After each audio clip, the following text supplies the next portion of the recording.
Alright, I would like to continue with the exploration of this device. Many people ask me to make a demonstration how this device is flying. The device is not complete, it's not ready yet, and this was the reason I began this TikTok account and share these videos with you, because this part I'm not sure how to make, and there are also other challenges that I'm facing while I'm building this device. So, the idea here is that this kind of part, Bashar called it a commutator, okay, and I did it in many different ways wrong, and slowly he gave me tips how to improve it, but I still don't know if this is correct way to build it. Now, those of you who think that this is just a standard electromotor, they are very wrong, because we have electromagnets here, yes, but we have another stator here, and they are basically two different stators, and they have to create different electromagnetic fields which needs to interact with each other, and this kind of interaction will result in kind of electrogravitic effect. So it's very different from servo engine, from standard electromotors, although have some similarity. It's very different at the same time. Now, what we know about this part and where is my challenge? Bashar called this part the commutator. It maybe needs to communicate with that disk in a certain way, and he said that we need to create on and off effects. He called it teeter-totter effect or something like that. There is kind of English saying. So it needs to have on and off effect here. But also he talked about this. This is the fulcrum point through which the shifting in polarity will occur. This kind of shifting in polarity will occur, and the field will mushroom on top and will mushroom on the bottom, flickering back and forth very quickly, and will create the effect you desire. But also, he talked about this like in the beginning, because he said that this is a commutator. In my mind, usually we associate the commutator with carbon brushes, which have mechanical connection to the rotor in order for the current to be shifted back and forth. And because of that, in the first prototype, I had carbon brushes on top and the bottom of the disc. But of course, they stopped the inertia, they stopped the momentum. And when I asked Bashar why these carbon brushes, they seems that they are not right because they're stopping the rotation. And he mentioned, no, you don't need to have anything on top or on the bottom. In fact, you don't need to have a physical connection. You need to have a very small, tiny gap between the rotor and this commutator. So in a sense, the fields interact through the air gap. So therefore, it's an induction. It's kind of an induction. Okay. And after he said that, I removed these carbon brushes and I put very thick pieces of copper wire from both sides, and then of course nothing happened, and we make another private session. And when he saw the thick pieces of wire here, he said, no, you need to have very thin piece of wire. You can use a single piece of copper wire, but make many windings, and make sure those windings, they follow the rotation of the disk, okay? The direction of the rotation, they need to follow it rather than counter to it. This is also what he mentioned. Make sure at least 1/4 of the disk it's covered with this kind of windings. And as thickness, this commutator that he mentioned, from my perspective, it's more like a stator, but he said it needs to be at least as thick like the disk or the stack of disk. Okay, this is also what he mentioned. Now, because of what he said, then I remove these thick pieces of wire, and then I create this kind of commutator, which is a single piece of copper wire, winded counterclockwise in the same direction that I decide to rotate the disk, right? So in this piece of wire, we have 1 millimeter air gap. The disk is rotating inside. It was voltage induced.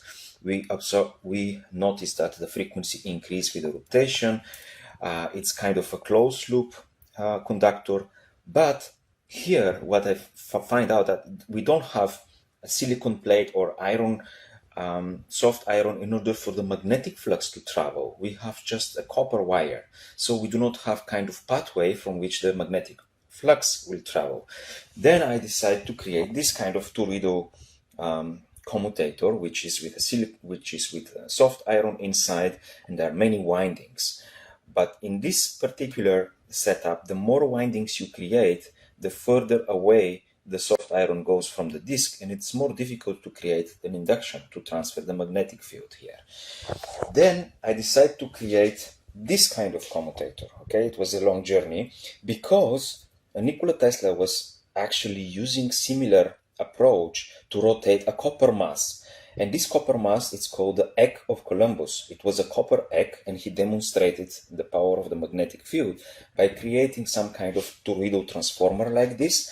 But Nikola Tesla using 90-degree phase difference. So he used transformers which have 90-degree phase difference, and this 90-degree phase difference allowed the magnetic field to move in a circular way inside this soft iron core, and the egg, which is made out of copper, begin to rotate.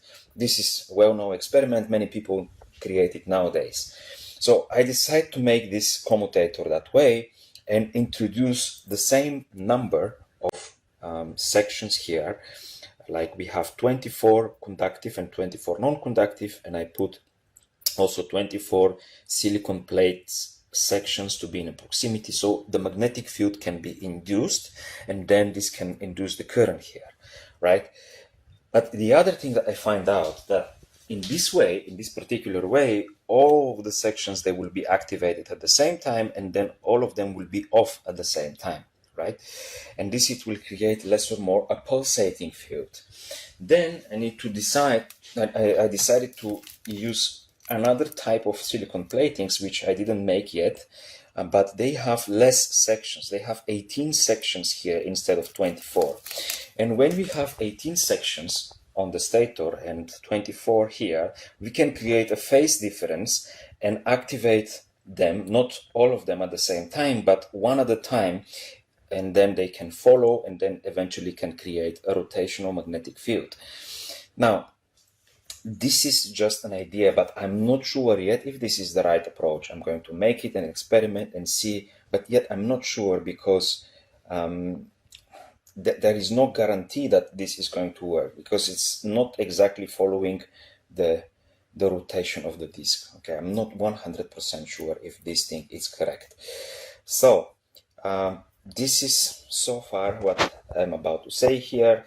And again, this is not a standard electromotor. It has kind of two stators. It needs to produce two electromagnetic fields that they need to interact with each other and create the effect. And also, when we introduce the shells on top and the bottom, they act like a surface tension, and those fields will be under pressure inside, in a sense. And when they are under pressure, they begin to bifurcate, they begin to divide, they are subject to undertones, as they explain in other extraterrestrial materials, and this is resulting in a much higher frequency that we initially introduce into the electromagnets, because the pressure, it's bifurcating the fields, it's make them separated in smaller components, and this increase as a result of frequency.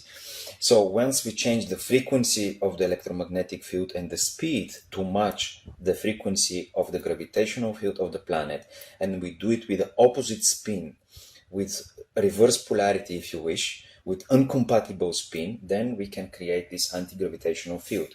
I know very well that our planet have magnetic and have gravitic field. They're different. They have different axes. The polarity of the axis is different. I know all that. But yeah, before you comment, just maybe think twice, because some people have very negative comments. Anyway, they are helping me as well.